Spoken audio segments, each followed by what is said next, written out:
Welcome to the 5 Codes podcast, where we discuss evidence-based methods to elevate yourself to the next level through optimizing the way you look, move, perform, feel, and connect. In this week's OR Diaries, I want to put a social lens on the people who support my patients as they come in to see me. I have this very interesting and unique practice where all of my patients are traveling in from all over the world to see me. We have that process very dialed, very frictionless. We have retreat homes our patients stay in, but one of the fun aspects of that is that somebody comes with them. My staff tends to go home with them after surgeries in those first few days where things are really needed, but that care person, that support person is with them the whole time they're here. I usually tell my patients to have that be a spouse level person, somebody that you don't have to entertain, somebody that you can just be yourself around. But there are exceptions that happen to this rule. And sometimes those exceptions are very, very memorable. In my head, just off the top, I can think of everything from somebody coming with their current girlfriend and their ex-girlfriend, both as sort of overlapping and semi-simultaneous support people, which is a whole story in and of itself. I can think of people, this is a fun one, who met online, and one of the people knew a lot about me and the other one did not, and they sort of chatted about me, and the one who didn't know much ended up coming for surgery after kind of learning and diving in, and the support person ended up being the person they'd met online. So the first time they ever met was here, right next to where I'm sitting, and a whole story around that. Their first encounter in a very vulnerable situation when one person's post-operative. But the one that I want to focus on today is sort of unfolding this week for me right now as I'm out of the operating room for the week and kind of reflecting back. I have a patient who's here right now, lovely patient, super awesome, great relationship with her, and her best friend came with her to support her. So her best friend is also lovely and had a recent procedure with one of her local surgeons. Her friend knew about me, knew who I was, but ended up having surgery at home for a multitude of reasons. We all understand why that happens. But now she's here with her friend supporting her. And when I first met them, it was a really fun interaction. But as the week has unfolded, even in that very first meeting, I started picking up on these little your spidey sense goes off. Your little social and emotional intelligence starts clicking in, and you're like, there's some funny things happening here, just like little comments and actions from the support person, from the care person at literally every stage of the interaction throughout the week. We see people a lot in the time that they're here, from before surgery. Oftentimes that pre-surgical meeting for me on the day of the procedure can be 3 hours long sometimes. It's not a high five, go to the operating room situation. It's a very in-depth going over things, nuances, details, bonding. It's kind of like a first date.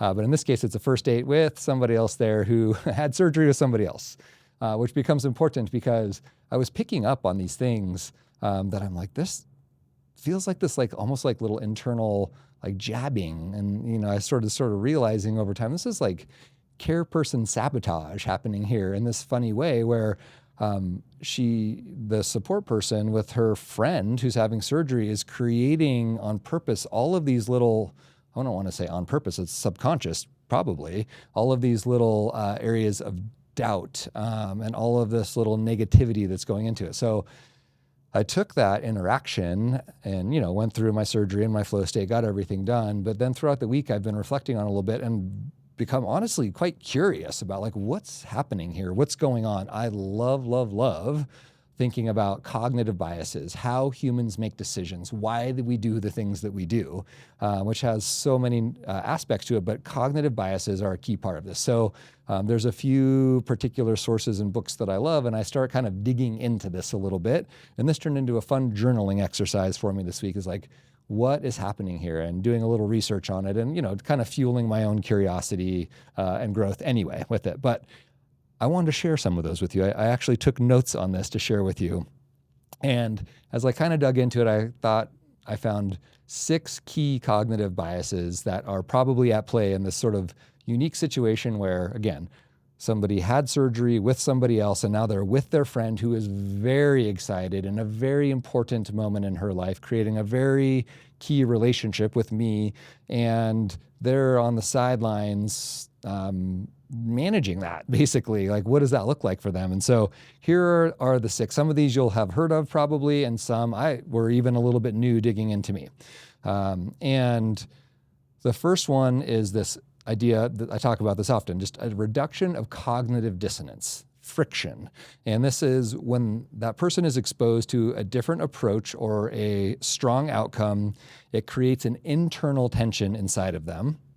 And our brain tends to resolve this by finding flaws or reframing what they're seeing in front of them. So she made a different decision, she sees this happening, it creates an internal friction, and so her initial reaction is to find flaws, basically. And I will mind you, just to interject here, when I say that process is frictionless, this is a very next level experience when you're here. There's, I'm not saying everything is perfect, but finding flaws takes effort to do, really, right? So this is, as subconscious as it is, it's a force to do that, right? Then there's this idea of this choice supportive bias. This one really hits. After someone makes a high stakes decision, especially around their face or their identity, we know how key those are tied to one another, the brain starts reinforcing that choice. The alternatives to the choice that were already made are not viewed neutrally. They are downgraded. So there's protecting, quite literally, identity here, she's connected to the identity of what she did before. So I thought that was really, that one really tied on to it. There's this idea, and it'd be interesting to see how much this really plays into it, but this idea of a social comparison threat.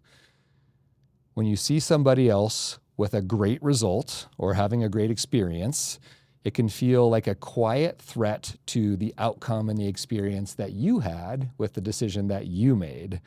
And one way that the brain restores balance is by minimizing or criticizing the comparative alternative, the other decision. That seems to hit here for sure, whether consciously or subconsciously on that social level.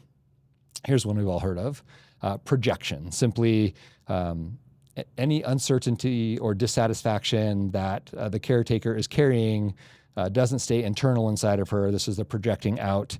It shows up of criticism of her friend. Actually, I've seen that.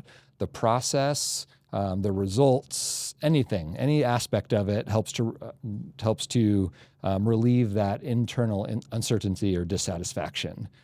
This one we've heard of, or a lot of us may have heard of this. This is a simple confirmation bias. Everything that she's seeing is not being processed evenly because she's screening for details that support her previous decision. She wants to feel like she made the right choice. And so she'll find things that support the previous choice, and she will overlook things that conflict with that, whether that is an incredible result and an incredible experience, that will get overlooked instead to be focusing on anything that supports her previous choice. And then this one I thought was really fun and unique and new, and I had not heard of this one admittedly, this idea of a sour grapes effect. If you cannot go back and choose differently, the brain protects itself and your identity by lowering the value of the alternative.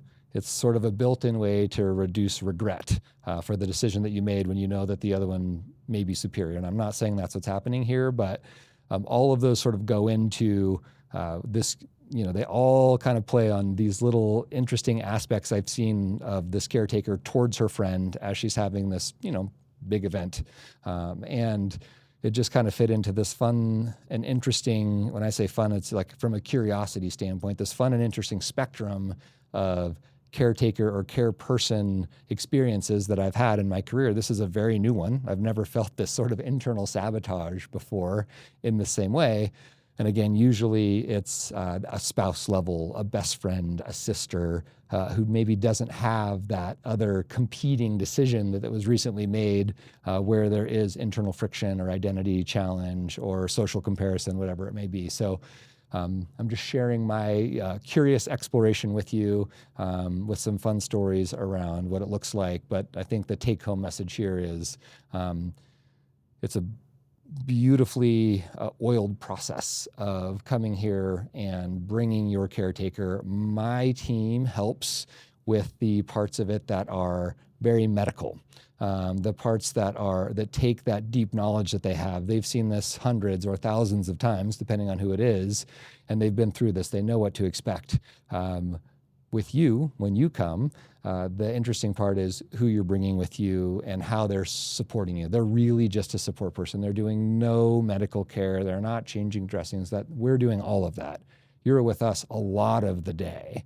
In my optimized recovery protocol, we're talking like 5 hours a day. You're with us. So you may come in the morning and start your recovery protocol and not get home until the late afternoon. But from that point on, you're with your care person, your loved one. And that is a really important aspect of support into what goes into it. Interestingly, the most common phenomenon, honestly, is most of the caretakers, probably should have mentioned this earlier, most of those caretakers end up becoming patients down the road. So this situation is very flipped for me, where this person already had a very recent procedure, so obviously not going to become a patient, but normally it's the other way around for me, where somebody who gets so immersed in the process ends up coming back and doing it themselves, which I think is sort of the ultimate compliment in all of this for me. But this was a fun sort of alternative to that, and really turned my brain on. So thanks for listening and for your interest in it. And I hope you learned something about thought models and cognitive biases within that as well. If you have any questions or topics you would like me to explore further, please leave them in the comments. I read them all, and they often help shape the future conversations here. If you would like to learn more about my surgical practice, you can visit clinic5c.com, where you will find additional information on my approach to surgery, recovery, and performance-focused care. I also want to be clear that the views shared on this podcast are my own and are not associated with or representative of my clinical teaching affiliation with the University of Washington School of Medicine, nor should this be taken as individual medical advice. Thank you for spending your time with me. I appreciate you being here, and I will see you on the next episode.